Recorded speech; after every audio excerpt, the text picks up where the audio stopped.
host of the Gridiron.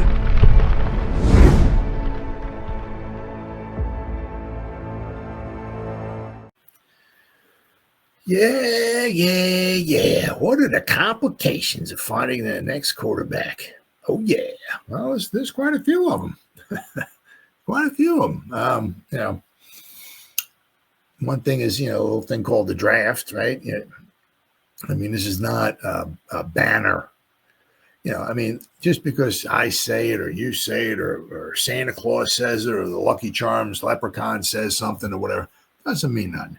If Dable and Shane, right, are still around, or whoever the new GM and coach are, whatever, if there's conviction, especially Dable. Dable, he did pretty good with Josh Allen, right? If he's like, and you heard on Hard Knocks. Now, Hard Knocks, right, in some respects was bad for the Giants because it made the Giants look a little bad, especially the handling of Saquon or whatever. Like there was some bad things, right? But one thing you can say is that Shane. I think Shane was the one talking to Dabes. It was the camera was on Dabes, and it's like, would you trade up for Daniels?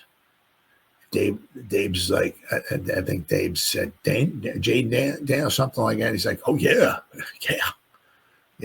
So. And look how Daniels is turning out. Unfortunately, the problem is that Washington needed a quarterback. We needed a quarterback, or we were thinking about maybe getting a quarterback. Could you imagine how much Washington would be kicking themselves in the butt if they allowed us to move up and they moved back? And there's still some quarterbacks there. Bo Nix is doing good, right? But if we took Daniels. We traded up and got Daniels, and they moved back, and they took Malik Neighbors. Good for them, right? But if we took Daniels and they saw and they see this guy's pretty good, we could have had, But I said if they look at Ward or Sanders, and they got crazy convictions over one of those guys. Okay, if somebody's going to do it, I got news flash for you. It wasn't Joe Judge. I got news flash for you, right? If somebody's going to do it, right, Dable would be the man, right? I really, really think so. But the problem is, where are we going to be drafted? You don't know. There's a lot of things. So I saw this article here. It says the complications the Giants face in finding the next franchise quarterback. Oh, yeah. The quickest way for the Giants to climb out of quarterback hell is also the quickest way to extend their stay there for at least 3 more years. Now that Daniel Jones has been benched for Tommy Chicken Cutler Parmesan and his disappointing 6-year tenure with the Giants is certain to be over by March, the internal search for the next franchise quarterback is accelerating. The Giants already are careening toward a top 5 pick, so that part of the equation is in place. Well, all it takes is a couple wins, and they go from pick number 4, right? If they beat the Bucs, now we're going from pick 4, and now we're pick 8. If we somehow beat the Cowboys, who haven't won at home yet, right? They got a backup quarterback in there as well. If we somehow beat the Cowboys or we beat the Saints, right? The Saints ain't doing too well. Now we're picking number 10 or 11, right?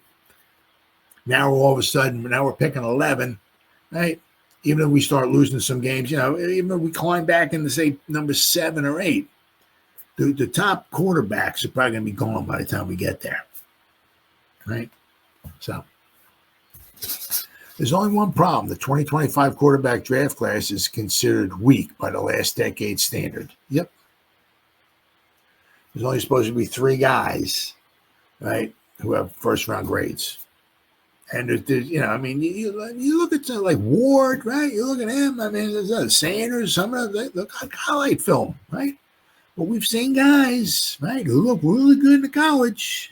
Coming to the pros and don't look so good, right? Especially compared to its historically well-regarded 2024 predecessor. Should the Giants spend a high first-round pick on Jones's replacement anyway, or is that a recipe for disaster? Yeah, especially, if you look at it, like if you trade like a couple ones and a two to trade all the way up, you get a guy, and you're going to have the guy in your lineup for maybe a couple years. So there's a couple lost years, plus not to mention all the lost draft picks you had. You'd be setting your franchise back probably years once again. Isn't that how they got in this situation in the first place? One NFL scout asked rhetorically, referring to the overdrafting of Daniel Jones, pick at 6. You can't overdraft. Can't do it. Yeah, that we're talking about here. They overdrafted Jones at pick 6 as Eli Manning neared retirement, and a coveted prospect, Justin Herbert, went back to school. Let's see. Nuance is needed to peel back the many layers of the Giants' quarterback debate, commanding fans' attention. How high is their draft pick? How many quarterbacks are worthy of first-round picks? Who will be at the controls? Are draft projections often correct? What are the alternatives? Can they afford to punt on another season by pushing off the quarterback picks until the 2026 draft, when it's projected to be stronger, right? Let's see. Need drives the quarterback market because people aren't disciplined, one NFL executive said. Patience comes when you have options. What happens is teams have no options when they get to the draft, so they start throwing darts. You have to solve the problem, but you don't have to take a swing on something you are not convicted on. ESPN draft analyst Matt Miller has first-round grades on just 2 quarterbacks likely to enter the draft: Colorado's Sanders and Miami's Cam Ward, both of whom he expects to be top 10 picks. That's not great with 9 current 2 or 3 win teams, including 6 that could be looking to change quarterbacks in the offseason. A lot of these teams that have 2 and 3 wins are looking for quarterbacks. Not a question, right? I mean, the Patriots know, right? Jacksonville know, but a lot of these other teams, oh yeah. Miller says both Sanders and his surgical accuracy, as well as Ward and his ability to dial up velocity like crazy, fall lower than the top 4 quarterbacks that he graded in last year's class: Caleb Williams, Jaden Daniels, Drake May, J.J. McCarthy, and comparably to his number 5 and 6 options, Michael Penix and Bo Nix. So this guy here, the draft analyst, has the top 2 quarterbacks are worse than the top 4 that came out in this past draft.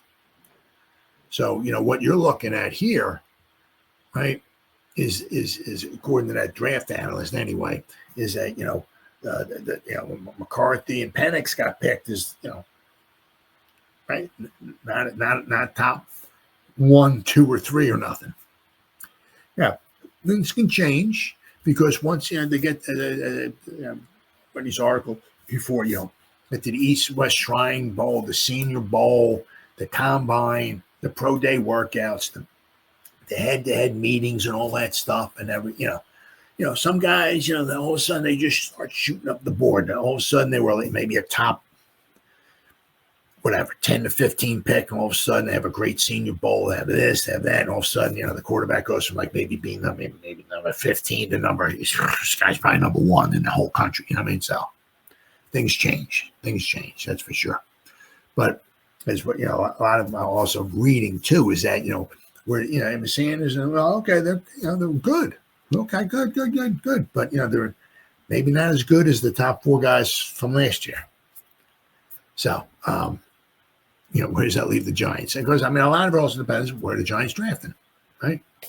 And the other thing is that, the Giants don't get one of these couple, Milroe, right? He's supposed to be possibly from Alabama.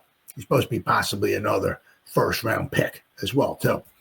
Do they, if these guys are gone, do they punt on a quarterback and take a position of need in the first round, and then hopefully maybe get a quarter, maybe take a shot at maybe getting a quarterback in the second round? Don't know. Let's see. The Giants tried and failed to trade from 6 to 3 to draft Daniels or May, but passed on McCarthy, Penix Jr., and Nix. 1 year later, they are currently slated to select fourth and have a 21% chance to land the number 1 pick per ESPN Analytics. But that will change over the next 7 weeks against the 13th most difficult remaining schedule.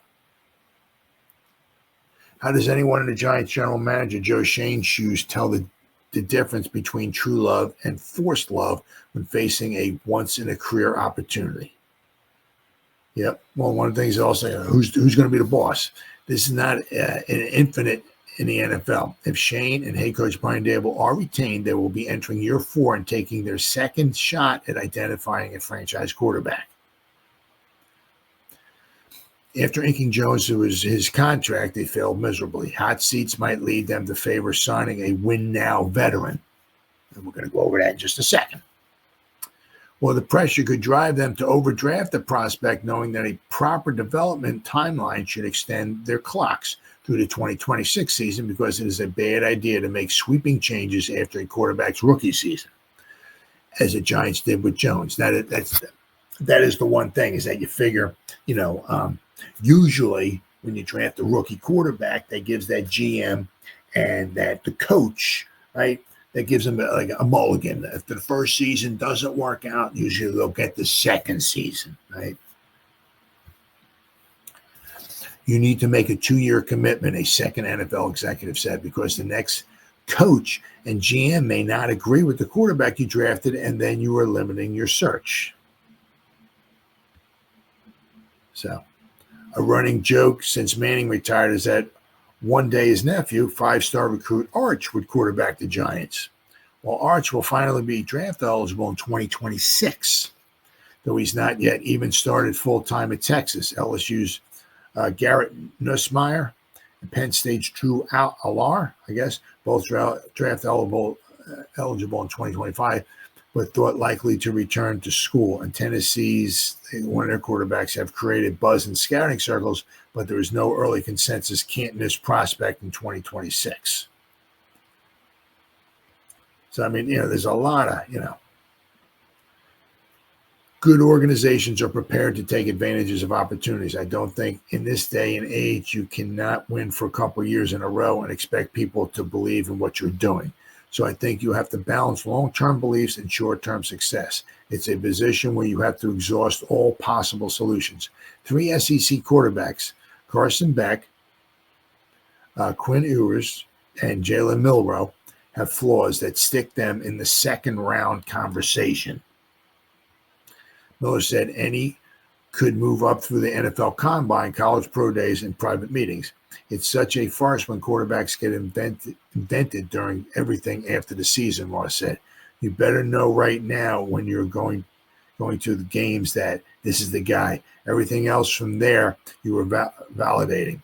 When you are talking yourself into someone, that's when mistakes happen. At this time, we are talking about what's seen as a weak class. Come March, everyone is going to be saying, well, this guy can be a franchise quarterback.